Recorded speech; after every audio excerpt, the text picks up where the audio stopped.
बिस्मिल्लाहिर्रहमानिर्रहीम। Day 1 session 2। इस session में हमने सैलरी के बारे में बात करनी। आप लोगों को मैं पहले बता चुका हूँ, अभी दोबारा बता रहा हूँ। जो सवाल आपके जहन में आए, अगर आप फेसबुक पे लाइव देख रहे हैं तो कमेंट सेक्शन में सवाल लिख लीजिए और इंशाल्लाह हम उसको एड्रेस कर देंगे। ऑब्वियसली इस सेशन के बाद जब मैं फ्री हूँगा तो जो सवाल लिखा होगा आपने उसको एड्रेस कर दूँगा। नहीं तो सवाल अपने पास नोट कर लें, हम इंशाल्लाह उसको एड्रेस कर लेंगे। इंशाल्लाह आप सवाल मुझे व्हाट्सएप कर सकेंगे। इंशाल्लाह मैं कम्युनिकेशन किस तरह से आपने करनी है, व्हाट्सएप करना है, आपको वो डिटेल मैनेजमेंट प्रोवाइड कर देगी और आप मुझे सवाल व्हाट्सएप कर सकेंगे। जिस तरह बोल के कर सकते हैं, क्लास में पूछते हैं, इस तरह ही पूछ लीजिएगा। अभी करंटली जो है हम बात करने लगे हैं चैप्टर नंबर 5 की। शुरू करते हैं सर सैलरी चैप्टर नंबर 5। इससे सैलरी के नाम से भी चलता है कि ये बंदा नौकरी कर रहा है। सर सैलरी का मतलब है एम्प्लॉई और एम्प्लॉयमेंट। अच्छा, इसको हम इस तरह से देख सकते हैं कि एम्प्लॉयर एम्प्लॉय को एम्प्लॉयमेंट के एवज सैलरी देता है। सर ठीक हो गया। एम्प्लॉयर एम्प्लॉय को एम्प्लॉयमेंट के एवज जो बेनिफिट देता है उसको सैलरी बोलते हैं। सर ये बेनिफिट जो कंसिडरेशन है उसको सैलरी बोलते हैं। सर सैलरी के हेड में क्या क्या आता है? ये वाला एरिया रट्टा लगाने वाला नहीं है, ये वाला सारा एरिया कॉन्सेप्चुअल है। मेरे साथ रहिएगा, इसमें से न्यूमेरिकल आए कुछ आए, आप लोग समझने पे ध्यान दें, समझने पे ध्यान दें। इतना ही टाइम है कि आप मार्क कर लें, ये पढ़ा हुआ है, ये पढ़ा हुआ है, ये नहीं पढ़ा हुआ है, ये मैंने ध्यान से पढ़ना। अगर आप ये सोच रहे हैं कि आप साथ के साथ मैं जब बोल रहा हूँ सारा पढ़ पाएंगे, शायद वो उतना ईजीली पॉसिबल नहीं है, लेकिन मार्क ज़रूर कर पाएंगे कि यार ये मैंने नई बात सीखी है, इसको मैं घर जाके ध्यान से देखूंगा। ये वाली बात पहली बार पता चली है, ये वाली बात पहले पता थी, उसको आइडेंटिफाई ज़रूर प्लीज़ कर लें। Sir under the head salary क्या क्या आता है? पे, ओवर टाइम, फी, वेज, बोनस, ग्रेचुटी, लीव पे। छुट्टी कर रहे हैं और इतवार वाले दिन छुट्टी है मगर उसकी भी सैलरी आपको मिल रही है, ये लीव पे है। कमीशन, अगर आप मार्केटिंग का बंदा नौकरी करता हुआ जो कमीशन कमा रहा होता है वो भी taxable under the head salary आता है। वर्क कंडीशन सप्लीमेंट, अगर वर्किंग कंडीशन बड़ी मुश्किल है उसमें भी आप काम कर रहे हैं और आप मुश्किल वर्किंग कंडीशन के एक्स्ट्रा पैसे लेते हैं तो वो वर्क कंडीशन सप्लीमेंट होता है। रूटीन टाइम के अलावा जो काम करके पैसे लेते हैं वो ओवर टाइम होता है। सर बेनिफिट जो आप अपने एम्प्लॉयर से लेते हैं वो दो तरह के होते हैं। सर एक को कहते हैं परक्विजिट और एक को कहते हैं अलाउंस। बस बिल्कुल आसान टू द पॉइंट बात यह है कि अलाउंस का मतलब है पैसे, परक्विजिट का मतलब है सहूलत। आपका एम्प्लॉयर आपको कहता है मैं तुम्हारा फ्री इलाज कराऊंगा, सर ये परक्विजिट है। आपका एम्प्लॉयर आपको कहता है मैं तुम्हें 10,000 महीना दूंगा, बीमार होना हो नहीं होना ना हो, सर ये क्या है? सर ये अलाउंस। परक्विजिट से मुराद असल में क्या है? सहूलत। वो आपका एम्प्लॉयर आपको कहता है तुम्हारा बिल मैं दूंगा, सर ये परक्विजिट। आपका एम्प्लॉयर आपको कहता है मैं तुम्हें 10,000 रुपये महीने का बिजली का बिल दिया करूंगा। अब 10,000 रुपये, जहां पर रुपये आ गए ये अलाउंस। याद रखिएगा अलाउंस में मामला बिल्कुल सिंपल है। अगर वो आपका एम्प्लॉयर दे रहा है और काम करने के एवज दे रहा है तो सर आपकी इनकम में शामिल हो। ठीक हो गया। परक्विजिट की वैल्यू डिटरमिन करनी पड़ती है एट टाइम कि उसकी वैल्यू क्या है।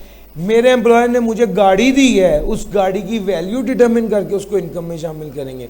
मेरे एम्प्लॉयर ने मुझे अलाउंस दिया है उसके अलावा कोई और, वो तो सिंपल हुआ, काम करने के एवज दिया है, इनकम में शामिल। लेकिन जहाँ परक्विजिट की बात आए, अगर तो एग्जैक्ट अमाउंट दी हुई ठीक है, नहीं तो आपको वैल्यू डिटरमिन करके इनकम में ऐड करनी पड़ती है।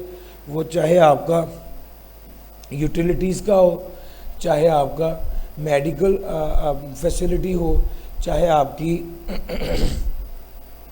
वो कन्वेंस हो, एकोमोडेशन हो। समहाउ। सर उसके अलावा एनी एक्सपेंडिचर रीइम्बर्स्ड। सर कुछ बच्चे रीइम्बर्स से एज्यूम करते हैं कि ये इनकम है, वो उनकी एजम्पशन गलत है। रीइम्बर्स का तो आसान अल्फाज में मतलब है वापस लेना पैसे, रिकवर करना। मैंने इस आई के वालों ने कहा इस्लामाबाद जाके लेक्चर दें, मैंने इस्लामाबाद गया लेक्चर देने के लिए, साल के तौर पे 5000 जाने का खर्चा हुआ, 5000 आने का हुआ, ये 10,000 रुपया मैंने रीइम्बर्स कर लिया आई कैप के अकाउंट डिपार्टमेंट से। ये रीइम्बर्स का मतलब है रिकवर कर लिया। और बाज़ बात होता है ना, वो आपको कहते हैं कि सर खर्चा कर लें, बिल दे देना, हम आपको पैसे दे देंगे। जिस वक्त मैंने बिल उनके अकाउंट्स ऑफिस में रखा और उन्होंने पैसे मुझे दिए, इसको कहते हैं रीइम्बर्समेंट। रीइम्बर्समेंट कुछ भी नहीं है, देखना यह है कि किस खर्चे की रीइम्बर्समेंट हो रही है। अगर आई कैप वाले कहते हैं कि तुम घुमाओ इस्लामाबाद और हम तुम्हें तुम्हारा खर्चा दे देंगे जितना होगा, सर ये उन्होंने मुझे काम करने के एवज दिया, मेरी इनकम होगी। अगर आई कैप कहते हैं वहां जाके लेक्चर दे आओ और हम तुम्हें पैसे दे देंगे, खर्चा अपने पास से कर लो, अभी भी रीइम्बर्स हो रहे हैं, लेकिन ये मेरी इनकम में शामिल नहीं होंगे। सर जी रीइम्बर्समेंट का मतलब समझ आया? रिकवर, वसूल करना, पैसे वापस लेना, खुद खर्च करके जो पैसे वापस लेते हैं उसको रीइम्बर्समेंट कहते हैं। सर प्रॉफिट इन ल्यू या in addition to salary, in lieu की जगह पर या इन एडिशन इजाफी टू सैलरी। सर आप नए इदारे में जाने के पैसे, नए इदारे की शराइत मानने के पैसे, नए इदारे की शराइत पर रुकने के, कोई सी काम करने से रुकने के पैसे। सर आई कैब मैंने आई कैब ज्वाइन किया है, आई कैब वाले कहते हैं सुबह 9 से रात 8 बजे तक पढ़ाना है, मैं उनकी ये शर्त मानता हूँ, इसके एक्स्ट्रा पैसे चार्ज करता हूँ। आई कैब मुझे कहते हैं आपने टैक्स पढ़ाना है, आपने FR1 नहीं पढ़ानी, मैं इस शर्त को कबूल करने के पैसे लेता हूँ। आई कैब कहते हैं आपने फिजिकल पढ़ाना है, ऑनलाइन नहीं पढ़ाना, मैं इस रिस्ट्रिक्शन को कबूल करने के पैसे लेता हूँ।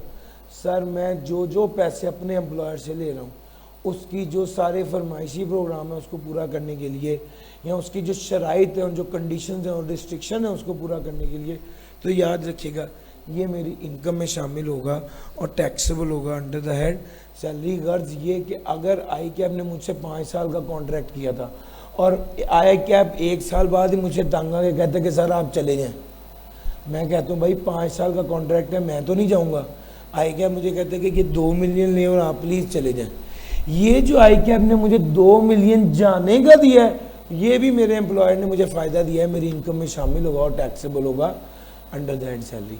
गर्ज ये कि एम्प्लॉयर की बात मानने का, एम्प्लॉयर की शर्त मानने का, एम्प्लॉयर के कहने पर कॉन्ट्रैक्ट करने का कि मैं आपके पास नौकरी करूँगा, ये सारे बेनिफिट्स जो हैं ये आपको आपका एम्प्लॉयर दे रहा था। गर्ज ये कि एम्प्लॉयर के कहने पर नौकरी छोड़ने पर जो बेनिफिट आपको मिला, ये सारे इनकम होंगे, टैक्सेबल होंगे अंडर द हेड सैलरी।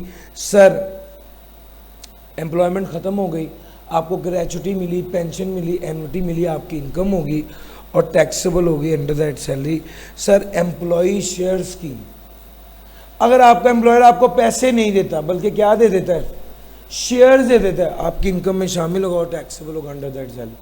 अगर आपका एम्प्लॉयर आपका टैक्स अदा कर देता है, उसको कहते हैं tax bond by employer. Sir इस केस में वो टैक्स जो आपके एम्प्लॉयर ने आपका अदा किया आपकी इनकम में शामिल होगा। सर 1 मिलियन सैलरी थी मेरी, आई कैप मुझे देता था 1 लाख रुपए उस पर टैक्स था, आई कैप ने मेरा टैक्स भी खुद अदा कर दिया, तो असल में ये जो 1 लाख का टैक्स मेरा आई कैप ने अदा किया है ये मेरी इनकम होगी और टैक्सेबल होगी अंडर द हेड सैलरी। अगर सर मेरी इनकम पर टैक्स मुझे अदा करना है या मेरे एम्प्लॉयर को अदा करना है, मुझे अदा करना है। अगर जो जिम्मेदारी मेरी थी वो भी मेरा एम्प्लॉयर अदा कर रहा है तो इसका मतलब है वो भी मेरी इनकम में शामिल होगा और टैक्सेबल होगा। Sir tax bond by employer के बारे में बात अभी कर लेते हैं। टैक्स बॉन्ड बाय एम्प्लॉयर के बारे में बात अभी कर लेते हैं। देखिएगा किस चीज़ की आवाज़ है, मुझे माइक का मसला लग रहा है। अच्छा ज़रा देखिएगा, अगर एम्प्लॉयर एम्प्लॉय का टैक्स अदा कर रहा है, अगर एम्प्लॉयर एम्प्लॉय का टैक्स अदा कर रहा है तो वो भी इनकम में शामिल होगा। अच्छा अब जरा देखिएगा, टैक्स दो तरह से हो सकता है। एक तो वो कहते हैं फिक्स अमाउंट है,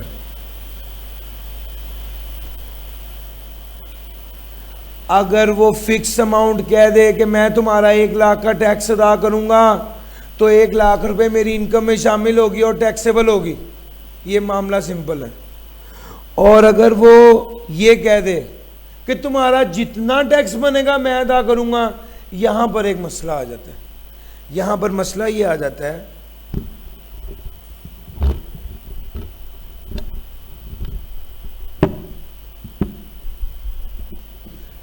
अगर वो ये कह दे कि तुम्हारा जितना टैक्स बनेगा मैं अदा करूंगा, तो यहां पे एक मसला आ जाता है। वो मसला पता है क्या आता है कि भैया कितना, मेरी इनकम थी 1 लाख, 1 मिलियन, इस पे टैक्स था 1 लाख, ये टोटल हो गया 11 लाख। अब मेरा एम्प्लॉयर कहता है मैं 11 लाख रुपए पर जितना टैक्स बनेगा वो अदा करूंगा। अच्छा पहले 10 लाख पे 1 लाख टैक्स अदा किया है, अब ये 1 लाख भी इनकम में शामिल होकर 11 लाख हो गया। अब इस पे टैक्स कैलकुलेट करेंगे, फिर 11 लाख पे टैक्स कैलकुलेट करने लगेंगे तो 11 लाख पे टैक्स बनेगा 1,10,000, तो ऊपर वाले 10,000 पर फिर टैक्स लग जाएगा। सर जी मेरी बात समझ आ रही है? इससे होता ही है कि आपकी टैक्स, आप कहते हैं कि टैक्स एम्प्लॉयर पे करेगा, तो टैक्स पे करने की वजह से टैक्सेबल इनकम बढ़ जाती है। टैक्सेबल इनकम बढ़ने से टैक्स लायबिलिटी बढ़ जाती है, और टैक्स चूंकि बॉन्ड करना होता है एम्प्लॉयर ने, उससे क्या हो जाता है, टैक्स फिर मजीद बढ़ जाता है। यानी टैक्स लायबिलिटी बढ़ने से टैक्स बढ़ा, टैक्स बढ़ने से टैक्सेबल इनकम बढ़ी। चूंकि टैक्स क्या है, बॉन्ड बाय एम्प्लॉयर, तो टैक्स अगर बॉन्ड बाय एम्प्लॉयर है तो टैक्स जितना भी एम्प्लॉयर पे करेगा उससे इनकम बढ़ेगी एम्प्लॉय की, इनकम बढ़ने से टैक्सेबल इनकम बढ़ेगी, टैक्सेबल इनकम बढ़ने से टैक्स लायबिलिटी बढ़ेगी, और टैक्स लायबिलिटी पे करनी है चूंकि एम्प्लॉयर ने, फिर दोबारा टैक्स बढ़ जाएगा। तो ये एक साइकिल चल पड़ता है, और इसके हवाले से हम इसको कैलकुलेट करते हैं एक फॉर्मूले से इसको कैलकुलेट कर लेते हैं, जहां पर हम एक टेबल बनाते हैं, यहां पर लिखते हैं टैक्सेबल इनकम और एक तरफ लिखते हैं टैक्स लायबिलिटी, और taxable income other than tax यहां पर लिखते हैं, और इस पर लायबिलिटी कैलकुलेट कर लेते हैं, लेट इट बी 100। फिर स्टेप 1 करते हैं, स्टेप 1 में टैक्सेबल इनकम में टैक्स लायबिलिटी ऐड कर लेते हैं, ये वाली अमाउंट क्या हो जाती है, ऐड हो जाती है। अब ये टैक्सेबल इनकम जिसमें टैक्स लायबिलिटी ऐड हो गई है, इस पर दोबारा टैक्स लायबिलिटी कैलकुलेट करते हैं। अब जरा बड़ी ध्यान से समझना कि गेम हो क्या रही है। ये दोबारा जब टैक्स लायबिलिटी कैलकुलेट करेंगे तो लेट से ये आता है 120। अब दूसरी बारी हम 120 ऐड नहीं करेंगे, बल्कि इसका डिफरेंस लेंगे जो कितना होगा 20, और वो ऐड करेंगे और फिर उससे टैक्स लायबिलिटी निकालेंगे। लेट से ये बन गया 130, अब फिर ऐड करेंगे और उससे फिर लायबिलिटी निकालेंगे। लेट से ये बन गया 135। सर हम टैक्स बॉन्ड बाय एम्प्लॉयर में जो बेनिफिट होगा वो कितना लेंगे, 135 के बराबर लेंगे। सर हमने स्टेप नंबर 1 में टैक्सेबल इनकम लिखा और टैक्स लायबिलिटी उसकी कैलकुलेट कर ली। स्टेप 2 में फिर टैक्स लायबिलिटी में वो टैक्सेबल इनकम में वो टैक्स लायबिलिटी ऐड की।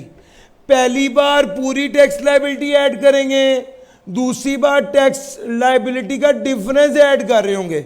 सर ये टैक्स लायबिलिटी पहली बार निकाली थी, ये दूसरी बार निकाली थी, इसका डिफरेंस ऐड कर रहे होंगे टैक्सेबल इनकम में।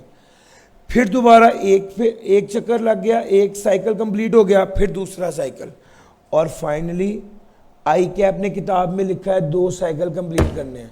मैं आपको कह रहा हूं आपने एहतियातन 3 साइकिल कंप्लीट करने हैं। तीसरा साइकिल कंप्लीट होने के बाद ये जो फाइनल टैक्स लायबिलिटी आएगी ना, इसको आपने ले लेना है टैक्स बॉन्ड बाय एम्प्लॉयर, या ये बेनिफिट जो है वो आपने टैक्सेबल इनकम में शामिल कर लेना और आपने इसकी वर्किंग कैलकुलेट कर लेनी है। जब आप ये कैलकुलेट करेंगे तो आपको पता चलेगा कि आपका टैक्सेबल इनकम और जो टैक्स बॉन्ड बाय एम्प्लॉयर है और जो टैक्स लायबिलिटी है, इसका डिफरेंस आइडियली जीरो होना चाहिए। और अगर कहीं थोड़ा बहुत डिफरेंस हुआ भी तो वो क्या होगा, अगर कहीं थोड़ा बहुत डिफरेंस हुआ भी तो वो राउंडिंग ऑफ का फर्क होगा, उसको इग्नोर कर देना। सर ये टैक्स बॉन्ड बाय एम्प्लॉयर का एक पूरा एरिया है और आई वुड सजेस्ट यार जो वीडियोस हमने शेयर करनी है ना, उसमें ये वाली वीडियो भी शेयर कर दीजिए। एक मैंने आपको डिविडेंड बता दी है और एक ये, वो जहाँ पर आपको कंटेंट मिलेगा ना वहाँ पर ये वाली वीडियो भी इंशाल्लाह शेयर हो जाएगी। सर आगे चलते हैं। मैंने आपको एक आइडिया दे दिया है कि आपने टैक्सेबल इनकम लिखी, टैक्स बॉन्ड बाय एम्प्लॉयर लिखा या टैक्स लायबिलिटी लिखी।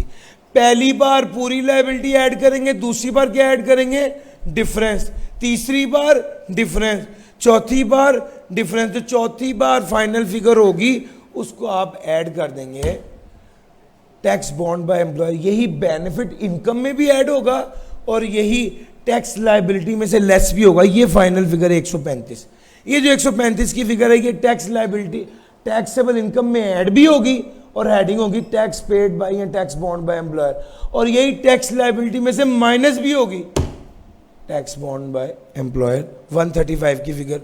एक आइडिया आपको मैंने दे दिया है, इंशाल्लाह वीडियो के अंदर बहुत डिटेल में 2-3 सवाल भी करवाए हुए हैं। सर जी एम्प्लॉयर एम्प्लॉई एम्प्लॉयमेंट आपके साथ डिस्कस हो गया।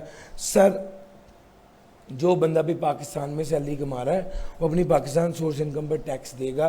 सरकारी मुलाजिम तो होता ही रेजिडेंट है, वो जहाँ पर भी काम कर रहा हो वो पाकिस्तान जो सैलरी ले रहा है उस पर टैक्स देगा। सर ये वाले 2 पॉइंट बड़े इंपॉर्टेंट है।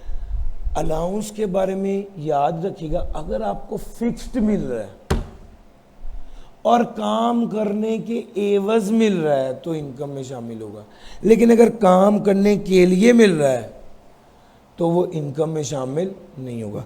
सर फिक्स्ड मिल रहा हो, अमाउंट फिक्स हो और काम करने के एवज मिल रहा हो, वर्क डिपेंडेंट हो। अगर काम करने के लिए मिल रहा है तो वो इनकम में शामिल नहीं होगा। सर आपके लास्ट अटेम्प्ट में सवाल आया है, उसमें उसने 2 जगहों पे यही बात, उसने कहा 5% ऑफ बेसिक सैलरी के बराबर अलाउंस मिल रहा है। सर ये फिक्स्ड अमाउंट थी और काम करने की एवज मिल रही थी, आपने इनकम में शामिल करना था इसको। सर जी बात समझ में आ रही है? ये point. Basis of chargeability, salary is taxed on receipt basis. जितने पैसे, सर रिसीट और एक्रूअल में क्या फर्क है? जितने पैसे वसूल किए वो रिसीट है, जितने पैसे कमाए वो इनकम है। सर मैंने 12 माह काम किया है, 11 माह की सैलरी वसूल की है, तो 11 माह की सैलरी पे टैक्स लगेगा, 12 माह की सैलरी पे टैक्स नहीं लगेगा। इसको कहते हैं receipt basis. Salary is taxed on receipt basis. जितने और क्या समझा जाएगा, कब रिसीव हुआ है? जब एक्चुअल रिसीव किए, जब अवेलेबल हो गए, जब मेरे कहने पे किसी को दे दिए, या टैक्स रूल के या किसी रूल के तहत, कानून के तहत पैसे काटे गए, समझा जाएगा पैसे वसूल कर लिए। Sir salary is taxed on receipt basis का बुनियादी असूल आपने ज़हन में रखना है। हाँ, अगर आपको पिछले सालों की सैलरी इस साल में मिली है जिसकी वजह से आप पर हायर रेट ऑफ टैक्स लग गया है, अगर आपको पिछले सालों की सैलरी इस साल में मिली है जिसकी वजह से आप पर हायर रेट ऑफ टैक्स लग गया है, तो आप कमीशन को दरखास्त दे सकते हैं और कह सकते हैं कि मुझे रिसीट बेस पर टैक्स ना करो बल्कि मुझे एक्रूअल बेस पर टैक्स कर दो। सर पिछली से पिछली अटेम्प्ट का पास पेपर का सवाल है, वो लाजमी करना है आपने। पिछली से पिछली अटेम्प्ट का यानी ऑटम 22, ऑटम 21 पास पेपर का सवाल है, वो लाजमी करना। उसने बड़ा अच्छा सवाल दिया, ये वाला कॉन्सेप्ट उसने अप्लाई करवाया। सर अंडर दैट सैलरी कोई खर्चा माइनस नहीं होना, कोई खर्चा भी माइनस नहीं। मैं सैलरी कमाने के लिए जो खर्चा भी करता हूँ, मैं फ्यूल लगा के यहाँ पे आता हूँ, मैं यहाँ पर पढ़ाने के लिए ट्रेनिंग ले रहा हूँ, जो भी कर रहा हूँ, मैं सैलरीड पर्सन हूँ।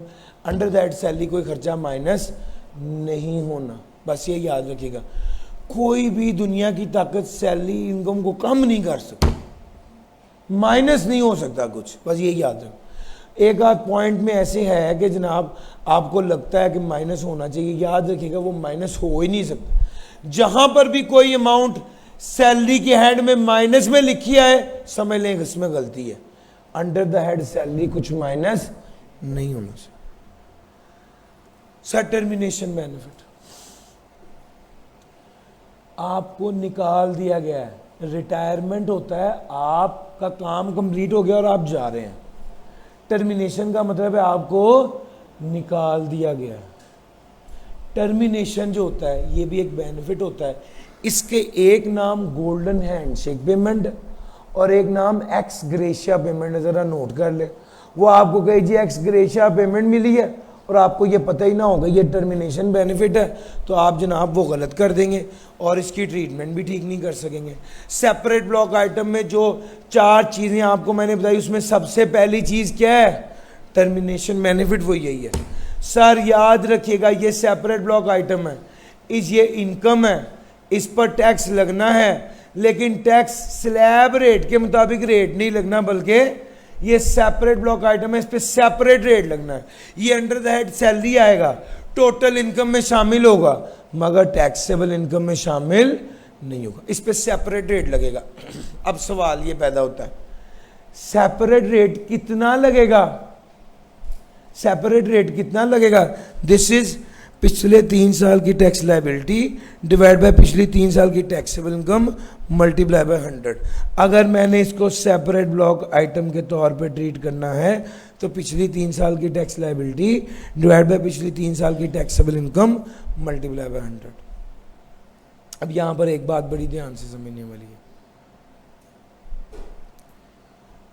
क्या हमारे लिए लाजिम है कि टर्मिनेशन बेनिफिट को सेपरेट ब्लॉक आइटम के तौर पे ट्रीट करें? The answer is no. क्यों? सर ऑप्शन है, टैक्स पेयर कमिश्नर को नोटिस देकर इलेक्ट कर सकता है कि ये सेपरेट ब्लॉक आइटम के तौर पे ट्रीट करें। एनटीआर के तौर पे ट्रीट करेगा तो क्या करेगा? कुछ भी नहीं, सिंपल जहां बाकी बेनिफिट भी लिखे हैं सैलरी भी लिख देगा, टोटल इनकम में आ जाएगी, टैक्सेबल इनकम में आ जाएगी, टैक्स लायबिलिटी रेट लगेगा, खत्म। अगर सेपरेट ब्लॉक आइटम के तौर पे ट्रीट करेगा, टोटल इनकम में शामिल होगा, टैक्सेबल इनकम में शामिल नहीं होगा, रेट क्या लगेगा? सेपरेट रेट लगेगा। सर टोटल इनकम में शामिल करेंगे, लेकिन इसको टोटल इनकम में शामिल करने के बाद यहां पर सेपरेट ब्लॉक आइटम लेस कर देंगे और फिर आ जाएगा बिस्मिल्लाह टैक्सेबल इनकम और फिर रेट अप्लाई करेंगे। रेट अप्लाई करने पर क्या आएगा? Tax liability. रेट अप्लाई करने पर टैक्स लायबिलिटी कैलकुलेट होगी और फिर इसके अंदर ऐड करेंगे tax on separate block item. Sir ये ऐड करेंगे, भैया मेरी बात पिक कर गए हैं। सेपरेट ब्लॉक आइटम को ऐसे डील करना है। एनटीआर का तो कोई मसला ही नहीं ना, वो तो सिंपल ऐड करते रहे बाकी बेनिफिट्स के साथ और लायबिलिटी कैलकुलेट कर लें। सर अब आप मुझे बताइए बेहतर कौन सा है, एनटीआर के तौर पे ट्रीट करना है या सेपरेट ब्लॉक आइटम के तौर पे ट्रीट करना?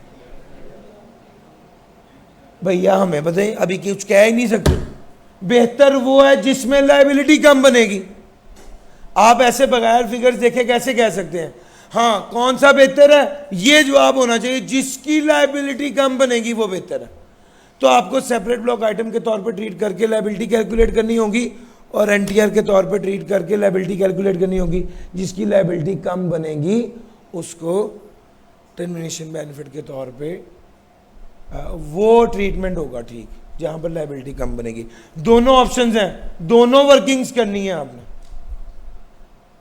टैक्स फ्री सैलरी बता दिया, एक फिक्स होता है और एक जितना टैक्स बनेगा उसके हिसाब से होता है। सर कब समझा जाएगा आपने कोई बेनिफिट वसूल कर लिया? सर 9 बंदे हैं, ज़रा ध्यान से समझिएगा। जिस टाइम पे मैंने खुद बेनिफिट वसूल कर लिया, जिस टाइम पे मेरे भाई ने बेनिफिट वसूल कर लिया, जिस टाइम पे मिसाल के तौर पे आई कैब ने मुझे गाड़ी दी, कब समझा जाएगा मैंने गाड़ी वसूल कर लिया? जिस वक्त मैंने गाड़ी की चाबी वसूल कर ली, जिस वक्त मेरे भाई ने मेरे कहने पर गाड़ी की चाबी वसूल कर ली, जिस वक्त ड्राइवर ने मेरे कहने पे गाड़ी की चाबी वसूल कर ली, जिस वक्त ड्राइवर ने मेरे भाई के कहने पे गाड़ी की चाबी वसूल कर ली। सर जी 4 बातें हो गई। कब समझा जाएगा मैंने बेनिफिट वसूल कर लिया? जिस वक्त आई कैब के प्रेसिडेंट ने मुझे गाड़ी की चाबी दे दी, जिस वक्त आई कैब के प्रेसिडेंट के कहने पर उसके असिस्टेंट ने मुझे गाड़ी की चाबी दे दी, जिस वक्त होंडा वालों ने आई कैब के प्रेसिडेंट के कहने पर मुझे गाड़ी की चाबी दे दी, जिस वक्त होंडा वालों ने आई कैब के प्रेसिडेंट के असिस्टेंट के कहने पे गाड़ी की चाबी दे दी। यार 8 बातें हो गई हैं। आपकी किताब में पता है ये लफ्ज़ कैसे लिखे हुए हैं? एम्प्लॉयर ने दे दी, उसके एसोसिएट ने दे दी, थर्ड पार्टी ने दे दी। एम्प्लॉयर के कहने पे या उसके एसोसिएट के कहने पे, ये 4 बंदे हैं। एम्प्लॉय ने वसूल कर ली, एम्प्लॉय के एसोसिएट ने वसूल कर ली, थर्ड पार्टी ने वसूल कर ली एम्प्लॉय के कहने पे या एम्प्लॉय के एसोसिएट। 4 से 4 8। 9वीं बात पास्ट एम्प्लॉयर और प्रोस्पेक्टिव एम्प्लॉयर। सर इन 9 लोगों ने जब बेनिफिट वसूल किया तो समझा जाएगा ये बेनिफिट वसूल कर लिया गया है एम्प्लॉय की जानिब से। परक्विजिट क्या है? सहूलत।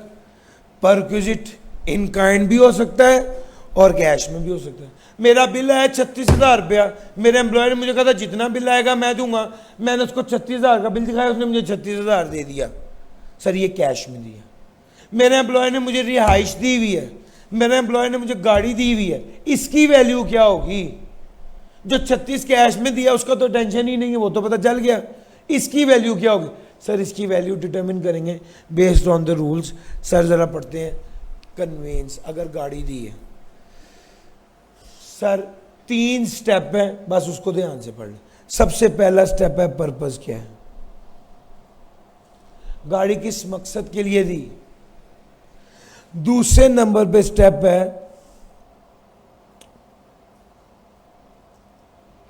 कॉस्ट वैल्यू क्या है।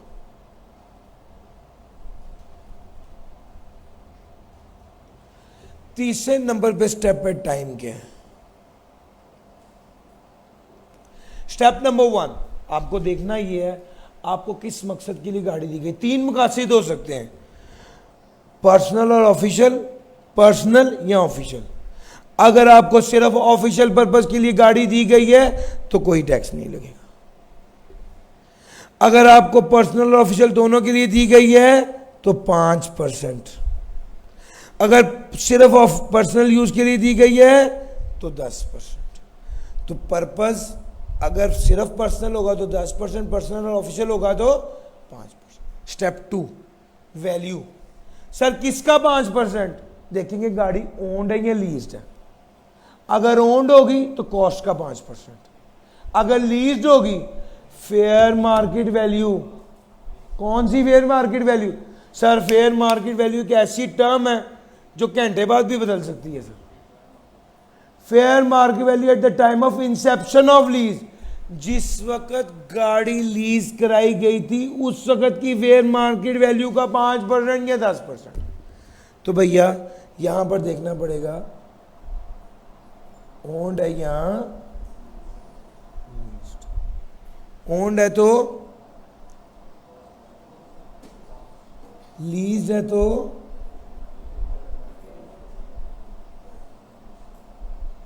Fair market value at the start of lease. भैया पूरी बात याद रखना। सर टाइम लिमिट बड़ा इंपॉर्टेंट है, टाइम फैक्टर। 6 माह के लिए गाड़ी दी है तो 6/12, 3 माह के लिए दी है तो 3/12, 1 माह के लिए दी है तो 1/12। अगर कुछ नहीं लिखा हुआ तो 12/12 पूरे साल के लिए आपके पास थी। 12/12 भैया अगर 12/12 हो तो फिर खामोशी भी ठीक है, क्योंकि 12/12 तो 1 होता है ना। तो लिखना है तो लिख दीजिए, नहीं तो चुप रह जाइए। सजी समझ आ रही बात की? लो भैया कन्वेंस में यही बात थी। अकोमोडेशन, हाउस रेंट अलाउंस और है, अकोमोडेशन और है। बच्चे हाउस रेंट अलाउंस पर जो 45% लगाते हैं, इसका मतलब है उन्हें यही कॉन्सेप्ट ही नहीं क्लियर हुआ कि परक्विजिट और अलाउंस में क्या फ़र्क है। अलाउंस की गेम बिल्कुल सीधी है, जितने पैसे मिले इनकम में शामिल करें, ख़त्म। परक्विजिट में कैलकुलेशन है। सर अकोमोडेशन अगर आपको घर नहीं दिया बल्कि रिहाइश दी है तो फिर देखेंगे फेयर मार्केट वैल्यू क्या है उस जगह की जो आपको मिली है, और दूसरे नंबर पे फेयर मार्केट वैल्यू और दूसरे नंबर पे 45% ऑफ मिनिमम टाइम स्केल। अगर आप कहीं नौकरी करते हैं जहां पे स्केल्स के हिसाब से पेमेंट होती है, तो मिसाल के तौर पे ये स्केल आपके सामने है 4900, 800 और 8500। सर इस एम्प्लॉय का मिनिमम टाइम स्केल कितना होगा 4900। 800 क्या है इंक्रीमेंट है, और इस पर्टिकुलर स्केल के बंदे की मैक्सिमम सैलरी कितनी होती है 8500। तो भैया 4900 would be the minimum time scale. अगर वो आपको फेयर मार्केट वैल्यू बतानी है, दूसरे नंबर पे 45% of minimum time scale calculate करना है। अच्छा, अब एक और मसला भी है, यहां पे हमेशा ईयरली कैलकुलेशन हो रही होती है, एक बात। और दूसरी बात, बाज़ औक़ात मिनिमम टाइम स्केल दिया ही नहीं होता, तो फिर आपको क्या लेना पड़ेगा बेसिक सैलरी ले लें। लेकिन अगर दोनों दिए हो तो क्या लेंगे, हमेशा मिनिमम टाइम स्केल लेंगे। मजबूर हो जाए मिनिमम टाइम स्केल ना गिवन हो तो फिर बेसिक सैलरी लेंगे। ले सर, ये वाली बात भी कंप्लीट हो गई। अब जरा आगे चलते हैं। अगली जो बात है वो है एकोमोडेशन का fair market value 45% of minimum time scale. Minimum time scale ना गिवन हो तो बेसिक सैलरी। अगर मुफस्सल एरियाज हों, सवाल में आपको क्लियरली बताएगा कि ये मुफस्सल एरिया है, तो रेट 45% नहीं होगा बल्कि 30% हो जाएगा। सर आपका एम्प्लॉयर आपको कहता है तुम्हारे बिजली पानी गैस टेलीफोन के बिल मैं दूंगा, तो 4 सिचुएशंस हो सकती हैं। सिचुएशन नंबर 1, वो आपको कहते हैं तुम परेशान ना हो 100% मैं दूंगा, तो जितना बिल भी आएगा आपका एम्प्लॉयर पे करेगा, आपकी इनकम में शामिल होगा और टैक्सेबल होगा। बाज़ औक़ात ये भी होता है, वो कहता है मैं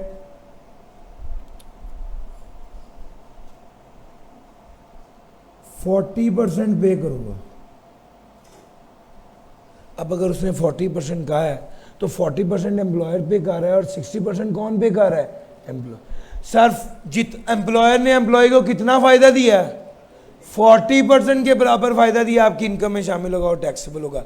सर सैलरी में यही बात घूम फिर के इम्पॉर्टेंट है, एम्प्लॉयर ने एम्प्लॉय को जितना फ़ायदा दिया काम करने के एवज़ वो एम्प्लॉय की इनकम में शामिल होगा। 100% दिया है 100%, 40%। अगर एम्प्लॉयर एम्प्लॉय को कहते मैं तुम्हारा 6000 रुपये तक बिल दूंगा और बिल आ गया 20000, तो एम्प्लॉयर ने कितना फ़ायदा दिया 6000 का एम्प्लॉय की इनकम में शामिल होगा। अगर एम्प्लॉयर एम्प्लॉय को कह दे कि तुम 10,000 दो बिल, उससे ऊपर जितना बिल आएगा मैं दूंगा, बिल आ गया 20,000, कितना फ़ायदा दिया एम्प्लॉयर ने एम्प्लॉय को 10,000 का फ़ायदा, ये एम्प्लॉय की इनकम में शामिल होगा। सर जी बात समझ में आ रही है? तो चाहे बिल की बात हो चाहे डोमेस्टिक सर्वेंट की बात हो, सर डोमेस्टिक सर्वेंट में एक बात याद रखना, ये घरेलू मुलाजिम है। अगर ऑफिशियल काम करने के लिए आपको असिस्टेंट की ज़रूरत है, ये उसकी बात नहीं हो रही। ये तो घर के लिए कुक मिला हुआ है, घर के लिए गार्डनर मिला हुआ है, घर के लिए क्या कहते हैं हाउसकीपर मिला हुआ है, ये उस बंदे की बात है। उसको जो सैलरी दी जा रही है ना सर, उसके बारे में आप उसने क्या कहा हुआ है वो इनकम में शामिल होगी। बाज़ औक़ात ऐसा भी होता है आपका एम्प्लॉयर कहता है आधी सैलरी मैं दूंगा, तो फिर फ़ायदा कितना दे रहा है एम्प्लॉयर, आधी सैलरी के बराबर फ़ायदा दे रहा है, वो इनकम में शामिल होगा। आपका एम्प्लॉयर ये भी कह सकता है कि 10,000 मैं दूंगा बाकी तुम खुद देना, तो 10,000 के बराबर फ़ायदा एम्प्लॉयर ने दिया है, एम्प्लॉय की इनकम में यही शामिल होगा। सेम वही रूल्स यूटिलिटी के लिए पढ़ाए हैं। सर ऑब्लिगेशन वेवर और सेटलमेंट, मैंने अपने एम्प्लॉयर को कहा कि भाई मैंने आपसे 26 लाख रुपए का कर्ज लिया था, मुझे माफ़ कर दें। मेरे एम्प्लॉयर ने मुझे 26 लाख का कर्जा माफ़ कर दिया। सर ये फ़ायदा एम्प्लॉयर ने एम्प्लॉय को दिया है, एम्प्लॉय की इनकम में शामिल होगा और टैक्सेबल होगा अंडर दैट सैलरी। मैंने अपने एम्प्लॉयर को कहा कि मैंने मिस्टर ए का 26 लाख रुपया देना है, प्लीज़ आप वो अदा कर दें, वो मुझे धमकियाँ दे रहा है। मेरे एम्प्लॉयर ने 26 लाख रुपये मिस्टर ए को अदा कर दिया। इस केस में एम्प्लॉयर ने कितने का फ़ायदा दिया है 26 लाख का, ये मेरी इनकम में शामिल होगा और टैक्सेबल होगा। सर वेवर और सेटलमेंट में फ़र्क क्या होता है? जब मैंने आपसे पैसे लेने और आपको माफ़ कर दिया, इसको वेवर बोलते हैं।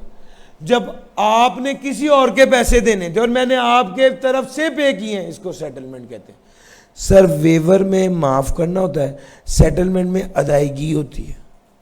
सर जी बात समझ में आ रही है? ओए होए, सराइकी लिखा गया सर, ये मैं नहीं कर रहा सर, ये हो रहा है, आप भी बर्दाश्त करें, आपसे ज़्यादा मैं कर रहा हूँ। लेकिन आप आगे चलते। ट्रांसफर ऑफ प्रॉपर्टी और provision of services to employees.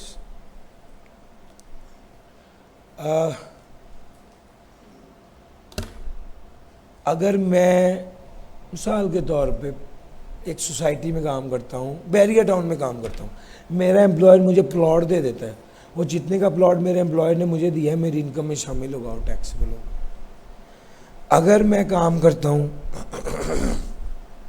Honda में और मेरा एम्प्लॉयर मेरी गाड़ी की फ्री डेंटिंग पेंटिंग करता है, तो जनाब जितना फ़ायदा मेरे एम्प्लॉयर ने मुझे दिया है मेरी इनकम में शामिल होगा और टैक्सेबल होगा। बाज़ों का ऐसा होता है कि एम्प्लॉयर फ्री में दे देता है सब, बाज़ों का ऐसा होता है कि एम्प्लॉयर कहता है भाई 2 करोड़ का प्लॉट है, 25 तुम दो, बाकी मैं दे दूंगा।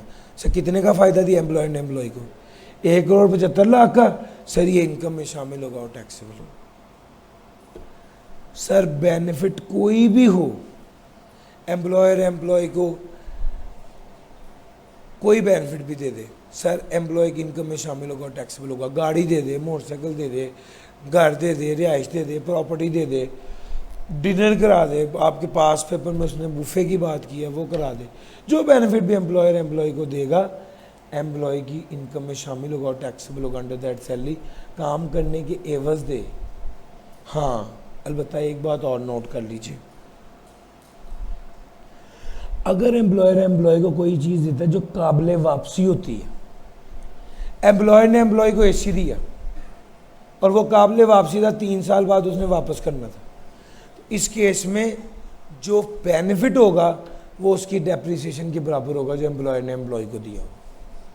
सर जी मेरी बात समझ आ रही है? एक पास पेपर में ये बात उसने पूछी हुई है, अगर बेनिफिट ऐसा दिया है जो काबिल वापसी हो तो डेप्रिसिएशन के बराबर फ़ायदा है। मिसाल के तौर पे वो 90,000 का एसी था, उसकी यूजफुल लाइफ थी 3 साल, तो डेप्रिसिएशन कितनी बनी साल की? 30,000। सर ये 30,000 रुपये एम्प्लॉय की इनकम में शामिल होगा अगर 1 साल तक वो एसी उसके पास रहा है। उसने बताया भी वह एसी, रेफ्रिजरेटर या कोई डेप्रिशिएबल एसेट एम्प्लॉयर ने एम्प्लॉय को दिया है पर्सनल यूज़ के लिए, तो जितनी डेप्रिसिएशन होगी उसके बराबर फ़ायदा एम्प्लॉयर ने एम्प्लॉय को दिया है और एम्प्लॉय की इनकम में शामिल होगा। ले सर इंटरेस्ट फ्री या कंसेशनल लोन ड्रॉ करता तो ज़्यादा आसानी से समझा पाता, मैं कोशिश करता हूँ आप समझिए बात को। यार एम्प्लॉयर एम्प्लॉय को लोन देता है, वो लोन वो 3 तरीके से 3 तरह से दे पाता है। सर मैंने आई कैप से लोन लेना है, मेरी तरफ देखिएगा और इस तरह समझ लीजिए। एक केस ये है कि आई कैप मुझे कहे कि तुम्हें लोन दे रहे हैं तो मसल कमी वापस करना, कोई सूद ना देना, इसको कहते हैं इंटरेस्ट फ्री लोन। एक ये है कि मार्केट से मिल रहा है 10% पे, आई कैप कहते हैं हमसे 4% पे ले लो, इसको कहते हैं कंसेशनल लोन। एक केस है कि मार्केट से मिल रहा है 10% पे, आई कैप कहते हैं हमने तो 12% पे देना है, लेना लो, नहीं लेना ना लो।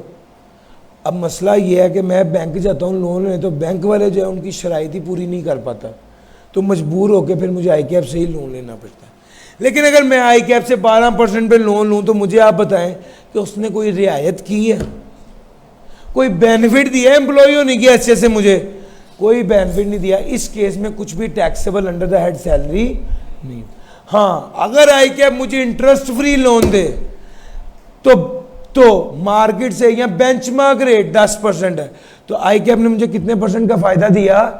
10% का फायदा। मैंने आई कैप से 2 मिलियन का लोन लिया, 2 लाख रुपए का फायदा आई कैप ने मुझे दिया, मेरी इनकम में शामिल होगा और टैक्सेबल होगा under the head salary. I cap ने मुझे 4% पर लोन दिया, मार्केट से लोन 10, बेंचमार्क रेट 10% है, तो आई कैप ने मुझे कितने का फायदा दिया?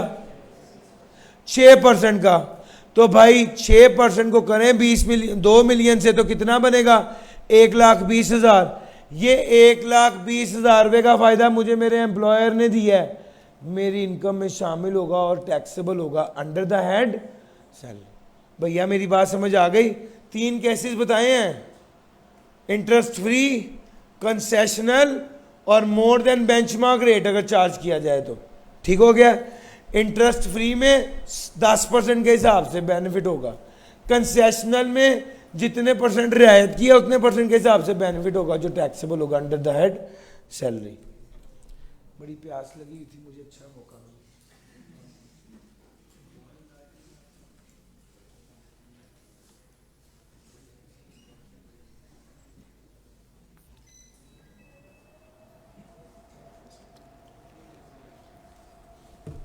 अच्छा जी,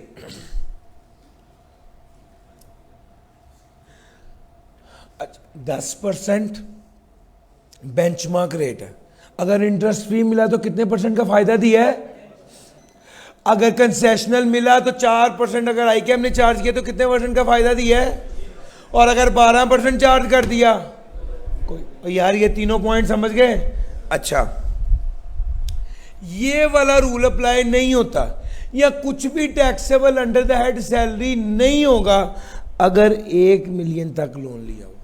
यानी अगर मैंने 1 मिलियन का लोन लिया, आईकेएप ने मुझे इंटरेस्ट फ्री लोन भी दिया तो भी टैक्सेबल कुछ नहीं होगा, आईकेएप ने मुझे कंसेशनल लोन भी दिया तो भी टैक्सेबल कुछ भी नहीं होगा, taxable under the head salary नहीं होगा। सर आईकेएप से मैंने लेना था P fund, sir P fund जब मैंने आईकेएप से लेना था तो उस पर आईकेएप मुझे इंटरेस्ट देता है 10%, 8% के हिसाब से। मैंने आईकेएप वालों को कहा कि मैं सूद के खिलाफ हूं, मैं आपसे इंटरेस्ट नहीं लूंगा। अगर मैंने आईकेएप से इंटरेस्ट नहीं लिया तो जब आईकेएप मुझे इंटरेस्ट फ्री लोन देगा तो टैक्स वाले ये बेनिफिट भी मेरी इनकम में शामिल नहीं करेंगे। सर जी ये बात ध्यान से सुने, पास पेपर में आया पिछली से पिछले अटेम्प्ट में, अगर मैंने आईकेएप से लोन नहीं लिया तो आईकेएप भी जब मुझे इंटरेस्ट फ्री लोन देगा तो बेनिफिट या बेंचमार्क रेट के बराबर जो बेनिफिट होगा वो मेरी इनकम में शामिल नहीं किया जाएगा। क्यों? सर मैंने ना सूद लिया है ना ही सूद पे करूंगा, और टैक्स वाले भी उस फायदे को मेरी इनकम में शामिल नहीं करेंगे। सर ये एक्सेप्शन टू द रूल है। अगर मैं, अब सर उसने सवाल पता है कैसे पूछा था, बड़ा ट्रिकी। उसने कहा आईकेएप ने मुझे इंटरेस्ट फ्री दिया, कितने परसेंट के हिसाब से? 10% का फायदा था, मैंने आईकेएप से 8% लेना था, आईकेएप ने मुझसे 10% लेना था, फर्क नहीं पड़ता, रेट का डिफरेंस है। अगर मैंने सूद नहीं लिया तो मुझे सूद नहीं अदा करना पड़ेगा और वो सूद मेरी टैक्सेबल इनकम में शामिल भी नहीं हो। रेट के डिफरेंस से घबराना नहीं है, कॉन्सेप्ट देखिए, ना सूद लिया है ना सूद देंगे ना ही सूद मेरी टैक्सेबल इनकम में शामिल होगा। सर बेंचमार्क रेट 10% होता है, अगर मैं यही, सर जी आपने डिडक्टेबल अलाउंस पढ़ा हुआ है, अगर मैं ये अपने एम्प्लॉयर से लोन लूं और उससे घर बना लूं, आपको तो पता है ना डिडक्टेबल अलाउंस मिलता है। सर अगर मैं उससे घर बनाऊंगा तो क्या मुझे डिडक्टेबल अलाउंस मिलेगा? The answer is yes. शर्त क्या है? शर्त सिर्फ एक है, और वो ये कि वो वाले रूल्स भी पूरे हो रहे होने चाहिए।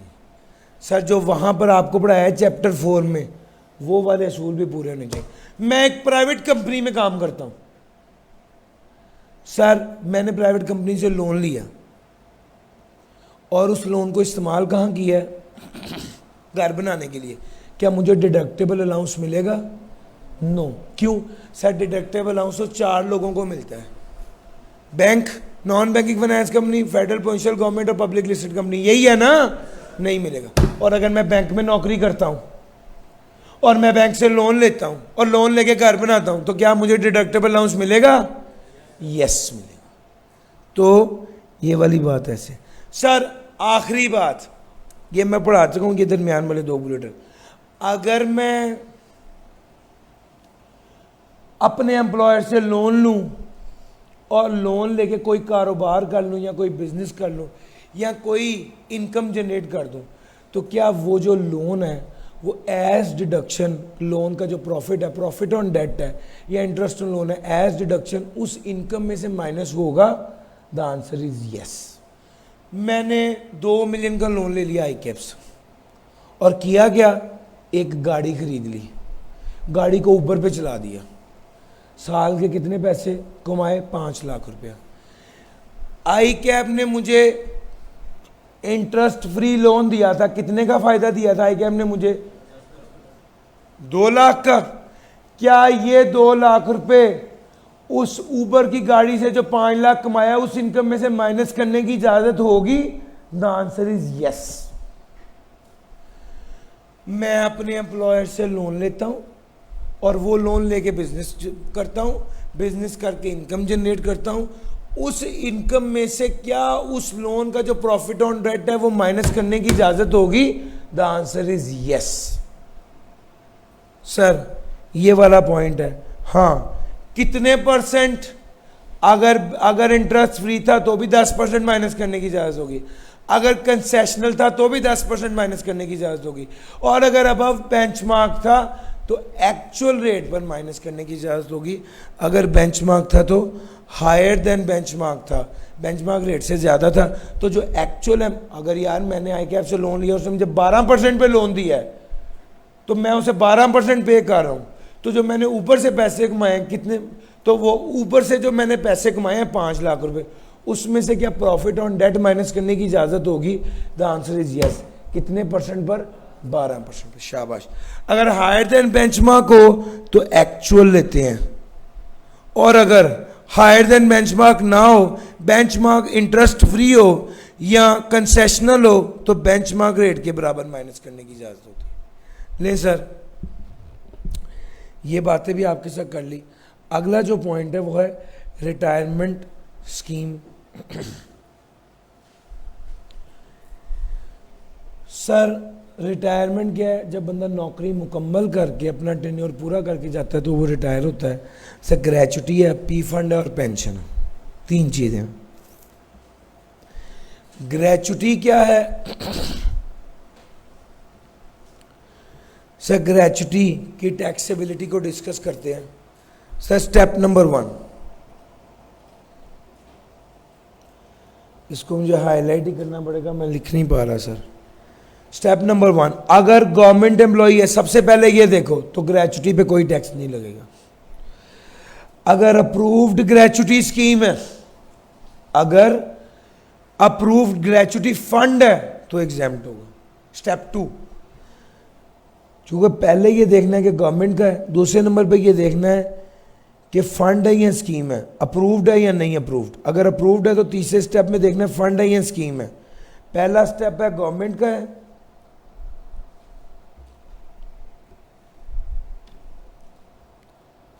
अच्छा यार, पहला स्टेप है गवर्नमेंट का है, दूसरा स्टेप है अप्रूव्ड है या नहीं अप्रूव्ड,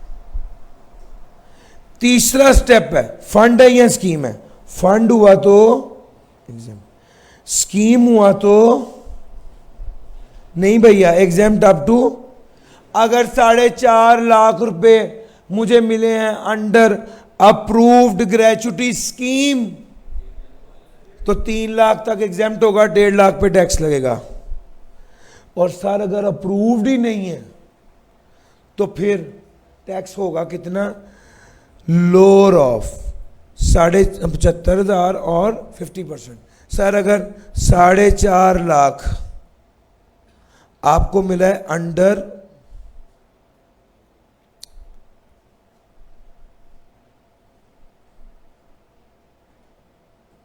अगर 4.5 लाख आपको मिला है अंडर अनअप्रूव्ड तो कितना टैक्सेबल होगा बताते हैं सर? 50% ऑफ द अमाउंट कितनी बनी? 225। और 75,000 में से इन दोनों में से लोअर कौन सा है? सर 75 लेस कर देंगे, टैक्सेबल कितना होगा? 3 lakh. Sir unapproved gratuity scheme, unapproved gratuity के हवाले से भी आपके पास ऑप्शन है, चाहे तो एनटीआर ट्रीट कर ले, चाहे सेपरेट ब्लॉक आइटम ट्रीट करें। सेपरेट ब्लॉक आइटम वैसे ही ट्रीट करेंगे जैसे टर्मिनेशन बेनिफिट किया हुआ। लेकिन unapproved gratuity, sir unapproved gratuity के हवाले से आपको एग्जामिशन मिलेगी 75,000, 50% of the amount disable which ever is lower, यही पढ़ा है ना। ये वाला रूल अप्लाई नहीं होगा, ये वाली एग्जामिशन इन 4 लोगों को नहीं मिलेगी। पॉइंट नंबर 1, अगर पैसे पाकिस्तान में वसूल नहीं किए जिस बंदे ने। पॉइंट नंबर 2, अगर वो कंपनी का डायरेक्टर है लेकिन वो रेगुलर एम्प्लॉय नहीं है। पॉइंट नंबर 3, अगर वो नॉन रेजिडेंट है। पॉइंट नंबर 4, अगर मोर देन 1 ग्रेचुटी। इन 4 लोगों को क्या नहीं मिलेगा, एग्जेम्पशन नहीं मिलेगी अंडर अनअप्रूव्ड ग्रेचुटी।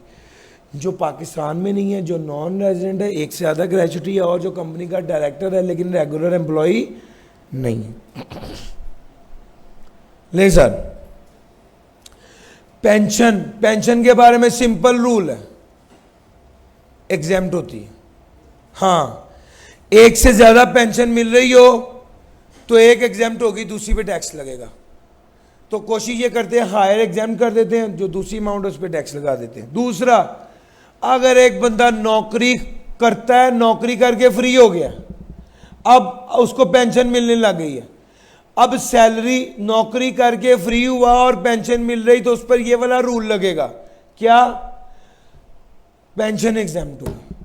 अगर एक से ज्यादा पेंशन हुई तो एक टैक्सेबल, एक एग्जेम्प्ट। दूसरी बात, अगर एक बंदा नौकरी करके फ्री हुआ, दोबारा उसने उसी दायरे में ही उसके एसोसिएट में नौकरी शुरू कर दी, तो क्या होगा, सर अब इस वक्त उसको सैलरी भी मिल रही होगी और पेंशन भी मिल रही होगी। सर इस केस में पेंशन पे टैक्स लगेगा। अगर एक से ज्यादा पेंशन हुई तो एक पेंशन एग्जेम्प्ट, बाकी टैक्सेबल। और अगर सैलरी भी मिल रही है, पेंशन भी मिल रही है, तो पेंशन एग्जेम्प्ट नहीं होगी बल्कि उस पर टैक्स लगेगा। आम रूटीन ये है, पेंशन एग्जेम्प्ट है। एक से ज्यादा पेंशन हो तो एक एग्जेम्प्ट होगी, सैलरी भी मिल रही, पेंशन भी मिल रही है, तो पेंशन पे टैक्स लगेगा। सर अगली बात, वो कहते हैं हाँ, अगर एक बंदे की उम्र 60 साल से ज्यादा है, फिर जो भी हो जाए पेंशन एग्जेम्प्ट है, फिर कोई रूल, कोई असूल को ज़वाबित नहीं लगने। 60 साल से ज्यादा के बंदे पर पेंशन एग्जेम्प्ट होगी, चाहे उसको 7 पेंशनें मिल रही हो, चाहे उसको सैलरी और पेंशन दोनों मिल रही हो, उस पर पेंशन एग्जेम्प्ट होगी। दूसरा, अगर एक बंदा फेडरल प्रोविंशियल गवर्नमेंट का मुलाजिम है या पाक आर्मी में जॉब करता रहा है, उसको पेंशन मिल रही है, तो इसको भी पेंशन एग्जेम्प्ट। एक मेजर साहब हैं, वो काम कर रहे हैं, नौकरी कंप्लीट हो गई, अब रिटायर हो गए हैं और दोबारा आर्मी में ही जॉब शुरू कर दी, अब उन्हें सैलरी भी मिल रही है और पेंशन भी मिल रही है, ये पेंशन टैक्सेबल होगी या एग्जेम्प्ट होगी? सर ये एग्जेम्प्ट होगी। क्यों? क्योंकि वो पाक आर्मी के बंदे, पाक आर्मी, फेडरल या प्रोविंशियल गवर्नमेंट। समझ गए आप? आगे चलते हैं। Provident fund, P fund. P fund में याद रखिएगा कंट्रीब्यूशन होती है, और अगर मैं ड्रॉ कर पाता इसको, एक कोशिश फिर कर लेता हूं सर, क्योंकि इससे बहुत बेहतर समझ आ जाएगा।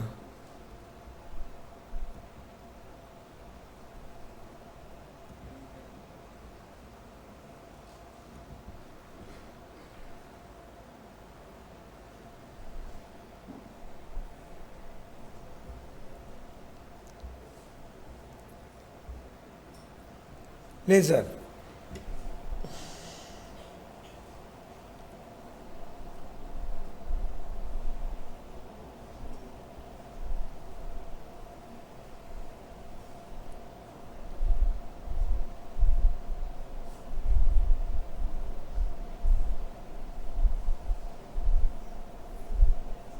सर 4 स्टेप्स हैं इसके।